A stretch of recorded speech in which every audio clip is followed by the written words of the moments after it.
son venezolanos en la Argentina, con la expectativa no solamente de lo que va a pasar el 10 de enero, sino también mañana, ¿no? El mundo va a dar un mensaje, el mundo va a salir a la calle. ¿Qué esperan mañana?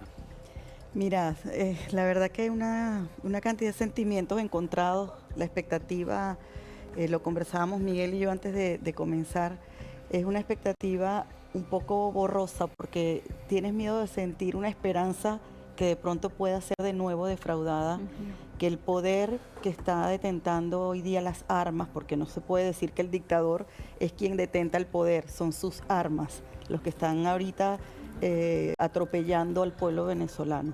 Entonces, más allá de todo lo que esperamos, los que estamos fuera, no sabemos, la verdad, si solicitarle a todos los que están en nuestro país que salgan. Hoy día el régimen tiene estrechado el estómago del venezolano, tiene estrechado su dignidad, la gente tiene miedo de conversar con el que está al lado, han estado incluso haciendo de manera sistemática proselitismo político de todas maneras, de todas formas, ofreciendo incluso llevarse presos familiares. Bueno, ahí vemos la imagen. Perdón, director, voy a mostrarla detrás. Claro. Vemos a María Corina Machado, junto con su madre, ayer, rodeando el régimen en la casa de la madre, y también a Edmundo González Urrutia, el presidente electo de Venezuela, y la desaparición de su yerno. Claro. Estamos hablando de las últimas armas, si te robo el término, de una dictadura, ¿no? Tal cual.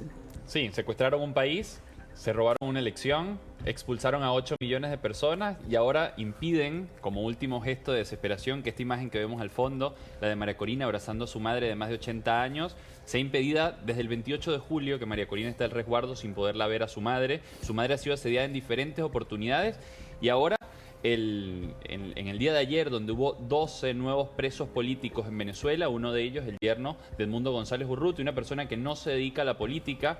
Hoy, y lo decía en todos estos días, en el infierno del chavismo no hay paz para nadie, ni para los cómplices, ni para ellos que seguramente no pueden dormir tranquilos pensando en que si se les acaba la impunidad tendrá que llegar la justicia, que es lo que tanto temen, porque ya una de las cosas que cuidaron durante muchos años, que fue el respaldo de una parte de la población, la han perdido y están completamente solos. Hoy vemos cómo sectores, por ejemplo, como el barrio, la villa, como sería acá el equivalente en Venezuela más grande, que es Petare, está totalmente militarizado. Y militarizado con las fuerzas de represión del narcoestado venezolano y también con la represión de los criminales que le hacen al séquito de Maduro, muchos de ellos armados, de alguna forma instan al terror dentro de las comunidades. Hoy, y creo que lo decía Gladys muy bien, no sabemos si de alguna forma alentar a la movilización. Lo que sí alentamos nosotros es el acompañamiento de la familia venezolana en pleno para que esto pueda ser posible. No solamente dentro de Venezuela, sino fuera de Venezuela. Y como lo decía María Corina en el segundo mensaje que ha enviado en las últimas horas, para que seamos una sola Venezuela. Y esto no sea una quimera, sino que sea una realidad, el abrazo de la familia. Sí. Hablabas del ejército. Sí. Recién. ¿Es cierto lo que escuchamos todo el tiempo, que hoy a Venezuela lo manejan 50 generales? Sí, sin duda, pero además entendiendo algo.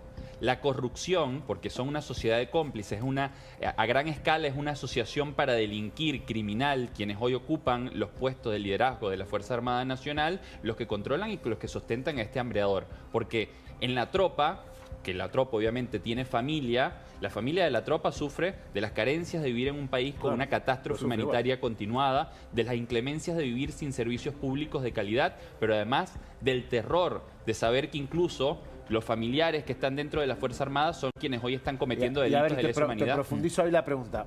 ¿Estos 50 generales se hicieron millonarios con Maduro?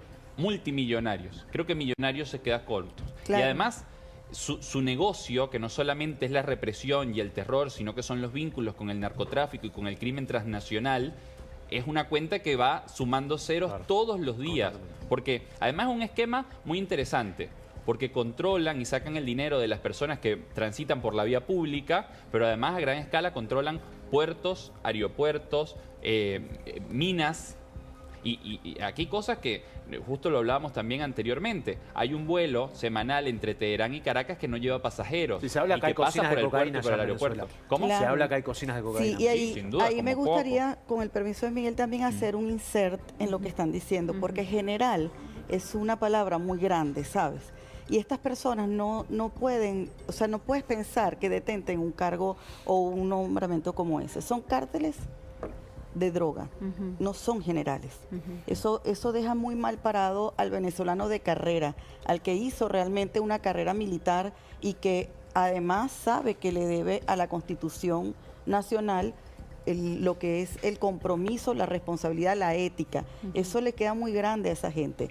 Mira, yo tuve el rol de gerente de tienda de una transnacional, de un supermayorista muy conocido en Venezuela durante 11 años en 2 ciudades diferentes.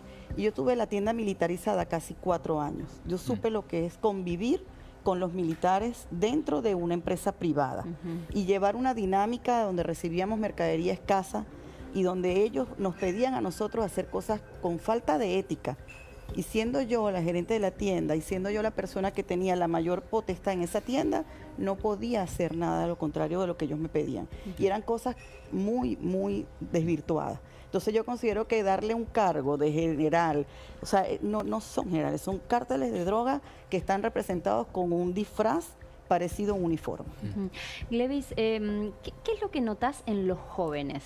Nosotros tuvimos la oportunidad la semana pasada de entrevistar a gente joven que se ha puesto al frente, ¿no? Sí. De un activismo muy comprometido, y ellos mismos nos dijeron y nos pusieron en palabra, si nosotros no salimos, ¿no es cierto?, a las calles y demás, él lo mencionaba también, ¿qué es lo que vos, con tu experiencia también y habiendo vivido tantos años y teniendo esa especie de sensación, creo que vos la dijiste recién, borrosa, creo que usaste ese término porque no sabés lo que va a pasar? Sí. ¿Qué es lo que ves en los jóvenes? Mira, gracias. Yo te agradezco muchísimo esa pregunta, Carola, y Miguel es un representante de la juventud que me hace sentir tan orgullosa, porque, viste, nuestra generación, tenemos, y voy a generalizar, pero en la mayoría de las personas de mi generación sentimos que nos dejamos quitar el país, que nos dejamos robar la democracia, que no participamos lo suficiente y que quizás nos tomaron por ingenuos, porque nunca pensamos que esto iba a llegar a tanto.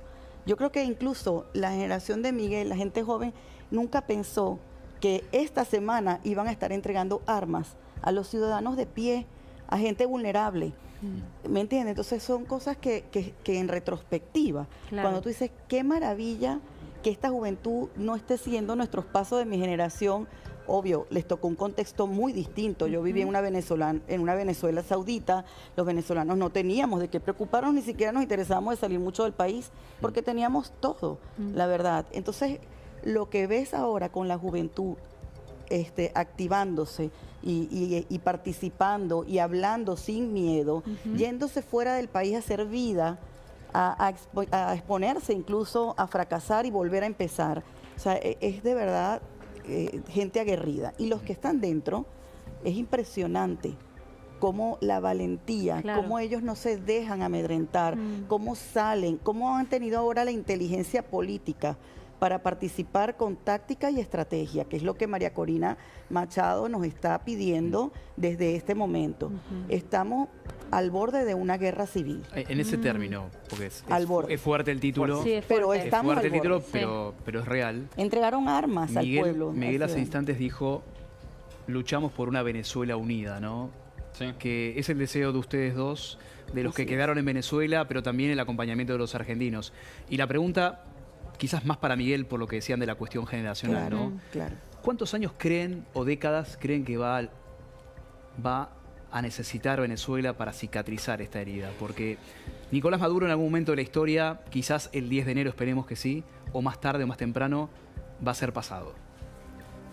Pero, ¿cuándo va a cicatrizar ese dolor Venezuela? Yo creo que cuanto antes, porque nosotros tenemos una capacidad y esta tanta crisis continuada nos han enseñado a tener un valor que a veces deja de ser un valor y empieza a ser una costumbre, que es la resiliencia. Y yo creo que nosotros estamos muy comprometidos, estemos donde estemos, a volver, los que tengamos la intención de volver, y a construir desde afuera y apoyar a que nuestra familia salga adelante. Nosotros teníamos un país normal, un país con una democracia con problemas, donde había alternancia del poder, donde había el problema de la inflación, del precio del limón o de la sandía, pero esto no es una situación normal.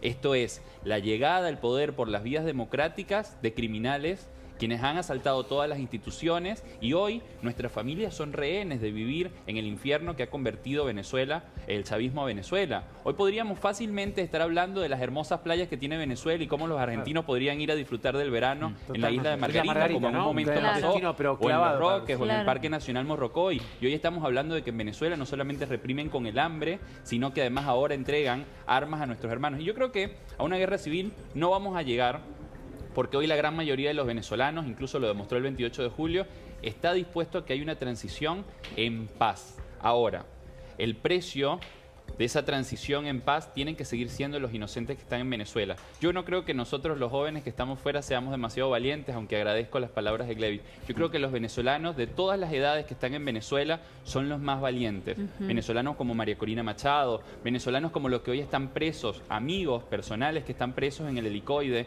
el centro de tortura más grande de América Latina, que pude fácilmente haber sido yo, que tuve un poquito de suerte de venirme unos días a la Argentina y se me hizo un exilio continuado. Pero yo en enero, cuando tuve la oportunidad de reunirme con María Corina Machado en Caracas, nos dimos un abrazo y junto a ella, mis compañeros de 20 Venezuela que hoy están privados de libertad, que sus familias no saben cuándo los van a ver de vuelta. Y ese es el gran drama, sin hablar, sin duda alguna, de nuestra familia que está allá y que lo sufrimos en carne viva todos los días. Ahora, Miguel, tratamos siempre de preguntarle a los que vienen a tocar el tema de Venezuela, ¿cuál es la salida, no? Maduro no va a entregar el poder. No, el costo de su permanencia en el poder tiene que ser ¿La salida más es una coalición internacional que ingrese a Venezuela y lo saque por la fuerza? La salida tienen que ser 4 pilares fundamentales y yo lo digo a todos los lugares donde me invitan a hablar. Tienen que ser 4 fuerzas con estrategia y contundencia en la misma dirección. Primero, los venezolanos dentro de Venezuela movilizados con alguna causa común. La convocatoria de María Corina Machado el día de mañana es una causa común y aglutinadora. Segundo, los venezolanos fuera de Venezuela, que somos 8 millones de personas, incluso el doble de países de América Latina en cantidad de habitantes, movilizados. Tercero, la comunidad internacional con un diagnóstico claro. La visita del presidente Edmundo González Urrutia a Argentina, a Panamá, a los Estados Unidos, va en esa dirección y esperemos que los que siguen siendo cómplices de Maduro en la región o hablen y se pronuncien a partir de la democracia o preferible que se queden en ese status quo de comodidad. Cuarto, el último punto, la Fuerza Armada. Defender a un carnicero, un criminal como Nicolás Maduro, Diosdado Cabello y los hermanos Rodríguez tiene que tener un costo más alto para la Fuerza Armada. Y la Fuerza Armada tiene un deber constitucionalmente establecido, es de poner las armas y hacer cumplir la soberanía nacional.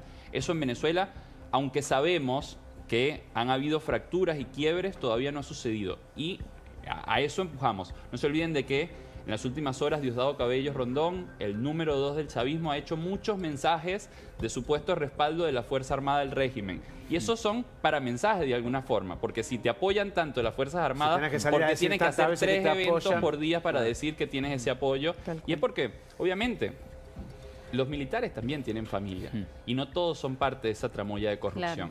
Y a eso apostamos y a eso vamos a salir mañana. Yo creo que antes del 10... el día importante, en principio, porque esto es un día a la vez, es el día de mañana. Bien. Glevis, Miguel, un placer. Muchas gracias por estar acá con nosotros. Gracias por siempre invitarnos y gracias, Argentina. Y esperemos que el 11 de enero salga el sol en Venezuela, ¿no? Amén. Ojalá. Así es. Es la marcha del león, rugiendo cada vez más fuerte.